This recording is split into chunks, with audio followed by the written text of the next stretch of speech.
බුදුරජාණන් වහන්සේ දේශනා කරනවා සත්වයාගේ මහා ගෙදර තමයි සතර අපාය කියලා. මොකද එහෙම දේශනා කරන්නේ අපි හිතලා බලමුකෝ අපේ මහා ගෙදර. ඔබ හිතලා බලන්නකෝ ඔබේ මහා ගෙදර. ඔබ ඉන්නේ පිට පළාතක නම් පිට තැනක නම් ඔබට නිවාඩුවක් ලැබුණ විගස ඔබ යන්නේ මහා ගෙදරටනේ. ඔබට පුළුවන් දැන් හෙට අනිද්දා එනවා අලුත් අවුරුද්ද. යන්නේ මහා ගෙදරටනේ. මොකද හැමදාම අපි කොහේ ගියත් අවසානයේ මහා ගෙදරට එනවා. ඒ වගේ තමයි බුදුරජාණන් වහන්සේ දේශනා කරනවා මේ සසරේ සැරිසරන සත්වයා බොහෝ වශයෙන් උපදින්නේ සතර අපාය කියලා. සතර අපායට මහා ගෙදර කියලා කියන්නේ බුදුරජාණන් වහන්සේ ඒක තමයි. ඔබ සෝවන් උනේ නැත්තම්, සකෘදාගාමි උනේ නැත්තම්, අනාගාමි උනේ නැත්තම්, අරිහත් උනේ නැත්තම් ඔබ පෘථග්ජනයි නම් ඔබට ඔබගේ මහා ගෙදර වෙන්නේ සතර අපාය පින්වත්නි. එතකොට මේ ලැබිලා තියෙන මනුෂ්‍ය ජීවිතය ඊටාම ක්ෂණයක්. බොහෝම අල්ප ප්‍රමාණයක් මේ ලැබිලා තියෙන මනුෂ්‍ය ජීවිතය. මනුෂ්‍ය ජීවිත අපිට සංසාරේ තවත් ලැබෙන්නේ නැති. හැබැයි ඒ මනුෂ්‍ය ජීවිත ලැබුණත් අපිට බුද්ධෝත්පාද කාලයක් නොලැබෙන්නේ නැති. දැන් අපිට බුද්ධෝත්පාද කාලයක් ලැබිලා තිනවා. මනුෂ්‍ය ජීවිතය ලැබිලා තිනවා. ධර්මය ඇහෙනවා. කල්යාණ මිත්‍ර සම්පත්තිය ලැබිලා තිනවා. මේ හැම දෙයක්ම තියෙද්දී අපි තවමත් ලත වෙවි ඉන්නවා නම්, පරක් වෙවි ඉන්නවා නම් ඇත්තටම මේ ලැබිච්ච මනුෂ්‍ය ජීවිතය ඔබ නිවැරදි ඵලය නෙලා ගන්නේ නැහැ පින්වත්නි. මොකද මේ මනුෂ්‍ය ජීවිතය අපිට ලැබිලා තියෙන්නේ මේ ගෞතම බුදුරජාණන් වහන්සේ දේශනා කරපු ධර්මය ඇහෙන කාලයක ලැබිලා තියෙන්නෙම අපි පෙරම් පුරලා අපි ලබාගෙන තියෙනවා බුද්ධෝත්පාද කාලයක උපදින්න. මේ බුද්ධෝත්පාද කාලයක නිකන් ඉපදිලා නැහැ. ඔබ විශ්ින් කරපු කුසලයක විපාකයක් විදිහට තමයි මේ බුද්ධෝත්පාද කාලයක ඉපදිලා තියෙන්නේ. එතකොට මේ ඉපදිච්ච වෙලාවේ ඔබ නැවතත් ප්‍රාර්ථනා කරනවා නම් මෙතේ බුදුන් දැකලා බුදුරජාණන් වහන්සේගේ පාමුල නිවන් දකින්න කියලා ප්‍රාර්ථනා කරනවා නම් ඒ වගේ අනුවණකමක් තවත් නැහැ කියලා මම නම් හිතනවා. මොකද අපිට මේ ලැබිලා තියෙන chance එක අතහැරගෙන ආයේ තවත් තැනකට යනවා කියන්නේ ඒක හරි අපරාධයක් පින්වත්නි. මොකද අපිට මේ අපිට ඕන කාලවල ඕන තැන්වල උපදින්න බෑ. දැන් බොහෝ වෙලාවට අපිට පේන දෙයක් තමයි මෛත්‍රී බුදුරජාණන් වහන්සේ පහළ වෙනකොට එතකොට අපිට දැන් පින් කරගෙන තිබුණොත් අපිට ඒ කාලේ වෙනකොට බුදුරජාණන් වහන්සේ දැකලා නිවන් දකින්න පුළුවන් කියලා. හැබැයි ඔබ දන්නවද සසරේ කොයිතරම් බුදුවරු අපි පහු කරගෙන ඉන්නේ නැතිද? බුදුරජාණන් වහන්සේ දේශනා කරනවා ගංගා නම් ගඟේ වැලිකට ගානට බුදුවරු පහළ වෙලා තියෙනවලු. එතකොට පින්වත්නි ඒ ගංගා නම් ගඟේ වැලිකට ගානට බුදුවරු පහළ වෙනකොටත් ඔබත් මමත් කොහෙද හිටියේ? මේ සංසාරෙම තමයි හිටියේ. බුදුවරු අපි දකින්නේ නැති. අපිට ගානක් නැතුව ඇති. මේ වගේම කල්මර මරා යන්නේ නැති. එතකොට මේ බුදුරජාණන් වහන්සේලා ඒ තරම් පහළ වෙනකොටත් මේ ලෝකේ හිටිය අපි ධර්ම ශ්‍රවණය කරා නම් මේ ධර්මයේ හැසිරුණා නම් අපි තාමත් ජීවත් වෙන්න විදියක් නැහැනේ. අපි නිවන් දැකලා තියෙන්නේ බෑ. ඒතර මොකද වෙලා තියෙන්නේ? අද වගේම තමයි එදත් වෙන්නේ නැත්තේ. මොකද මේක ධර්මයේ ගණන් අරගන්නෙත් මේ දුර්ලභයි කියවට ඒක ගණන් අරගන්නේ නැහැ. මේකේ ප්‍රතිපදාවේ හැසිරෙන්නේ නැහැ. ওই ටික කර කර අපි සසරෙත් ඉන්නේ නැති. ප්‍රමාද වෙන්නේ නැති. ඉතින් මේ ස්වාමීන් වහන්සේ නමක් සිල් සමාදන් කරවලා අපමාදීන සම්පාදේත කිව්වහම ඔබ ආමබන්තේ කියලා කටින් කියනවා. හැබැයි ඔබ අප්‍රමාදීව සම්පාදනය කරගත්තද? තාම නෑ නේද? අප්‍රමාදීව සම්පාදනය කරගන්න කියන්නේ ඇයි? මේ මනුෂ්‍ය ජීවිතේ මගේ පින්වත්නි ඊටමත් දුර්ලභයි. මේ ලැබිච්ච මනුෂ්‍ය ජීවිතය නිකන් නිකරුණේ අපරාධ කරගන්න එපා.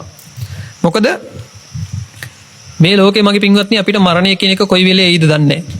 ඊළඟ මොහොතේ අපිට මැරෙන්න පුළුවන්. මොකද මේ ලෝකේ හැමදාම අපි නිට්ටිය නෑ. අපි ඉපදුන හැමෝම මැරෙනවා. අපිට අවුරුදු 50ක 60ක 70ක 80ක ජීවිතයක් තමයි ගත කරන්නට වෙන්නේ. ඒ ජීවිතය ගත කරනකොට කොයි වෙලේ මරණය ළඟා වෙයිද කියලා ඔබ දන්නෙත් නෑ මම දන්නෙත් නෑ. මොකද මේ ලෝකයේ වසරකට මිලියන 60කට අධික ප්‍රමාණයක් මිනිස්සු මිය යනවා. හැබැයි ඔබ තාම ජීවත් වෙනවනේ. වසරකට මිලියන 60ක් මගේ පින්වත්නි. හිතලා බලන්නකෝ. පොඩි ප්‍රමාණයක් නෙවෙයි. උපදින ප්‍රමාණයක් තියෙනවා. ඒ වගේම මිලියන 60ක් මැරෙනවා පින්වත්නි අවුරුද්දකට. හැබැයි ඔබ තාම ජීවත් වෙනවා. එතකොට ඔබට මේ ධර්මය ඇහෙනවා. එතකොට ඔබ තාම වාසනාවන්තයි. නේද? ඒ වගේම තමයි එක දවසකට මගේ පින්වත්නි මේ ලෝකේ මැරෙනවා මිනිස්සු 1,50,000ත් 1,70,000ත් අතර ප්‍රමාණයක් එක දවසකට මැරෙනවා. මේ එක දවසකට. පොඩි ප්‍රමාණයක් නෙවෙයි.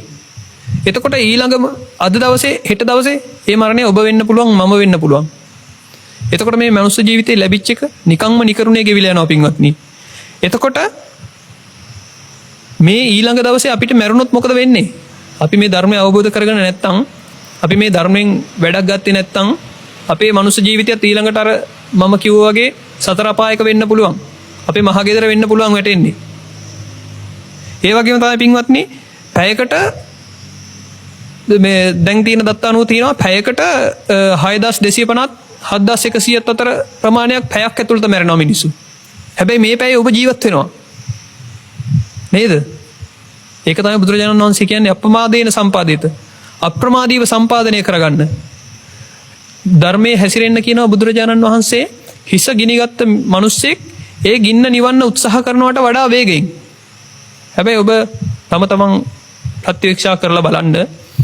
හිස ගිනිගත්ත පුද්ගලයෙක් ඒ ගින්න නිවනවට වඩා වේගෙන් අපි ධර්මයේ හැසිරෙන්න උත්සාහ කරනවද?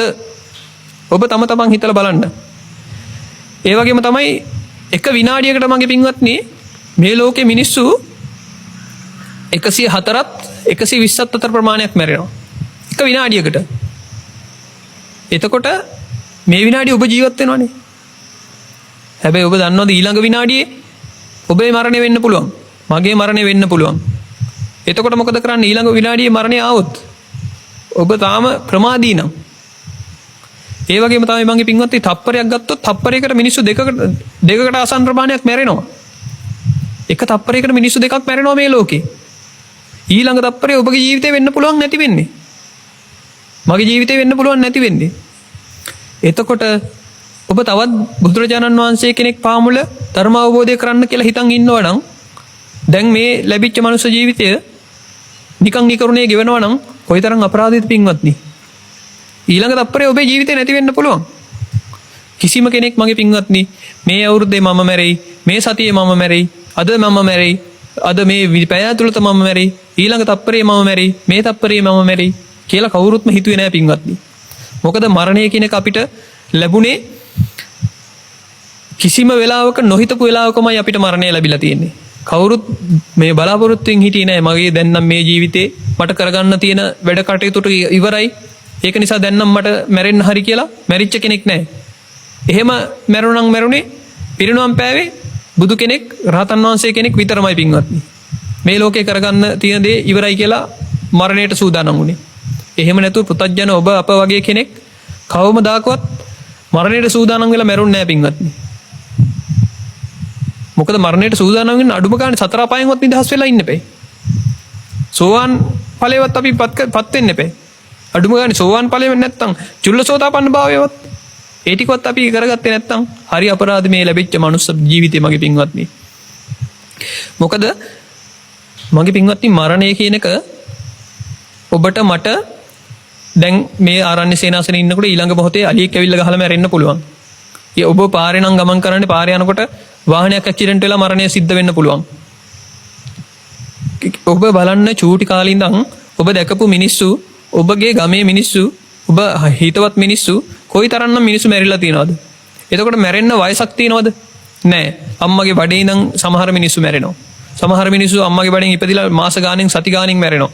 ළමා වයසේදී මැරෙනවා. තරුණ වයසේදී මැරෙනවා.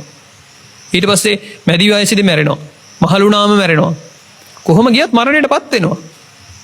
එතකොට මේ ලැබිච්ච මනුස්ස ජීවිතයේ දැන් ඔය අපි ඉපදෙනවනේ. අපි ඉපදිලා අපගේ ජීවිතයේ වැඩ කටයුතු ටික කරගෙන ගිහිල්ලා මැරිලා යනවා කියන්නේ ඔබ හිතලා බලන්න අන්‍යාගමිකයෙක් ඉපදිලත් ඒ ටිකමයි කරන්නේ.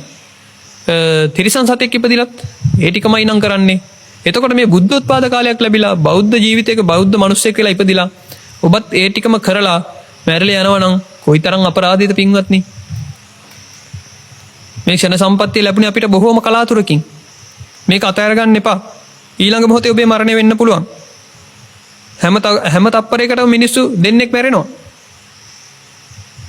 එතකොට ඒ දෙන්න අතරේ ඔබ ඉන්න පුළුවන් ඊළඟ තප්පරේ. අප්‍රමාදේන සම්පාදේත. අප්‍රමාදීව සම්පාදනය කරගන්න.